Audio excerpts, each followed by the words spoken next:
Bonjour messieurs, bonjour mesdemoiselles et dames. Aujourd'hui, nous allons vous faire cette petite vidéo pour vous montrer notre objectif d'aujourd'hui. C'est la mise en terre de ces tomates, de ces plantes de tomates, pardon, que je viens de sortir des pépinières.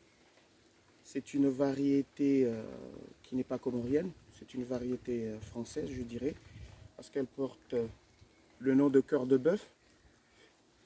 Bon, sa particularité, c'est que la tomate ressemble à un cœur, mais elle est assez consistante, assez grande, volumineuse.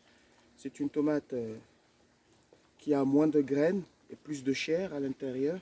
C'est pas comme les différentes variétés que nous avons ici. Mais le seul bémol, c'est que cette variété est très capricieuse. C'est-à-dire, elle n'aime pas trop la pluie, elle n'aime pas trop le soleil. C'est une variété, bon, comme je vous ai dit au départ, c'est une variété française. Elle est très bien adaptée au climat tempéré que les Européens en ont. Et nous allons l'adapter ici.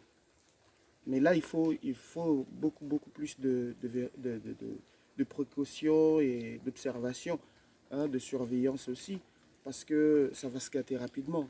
C'est pas comme les différentes variétés que nous avons ici, que nous avons déjà plantées ici. C'est une variété qui existe ici depuis des années. Les gens utilisent la tomate, c'est une tomate ronde qui n'est pas assez volumineuse, c'est une tomate petite, hein.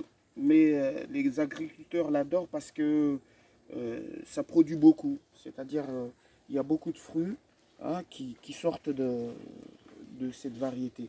Ici, on peut avoir 10 tomates dans un plant, mais vraiment, une tomate est assez consistante, volumineuse, hein, de grosses tomates, hein, à la forme de cœur.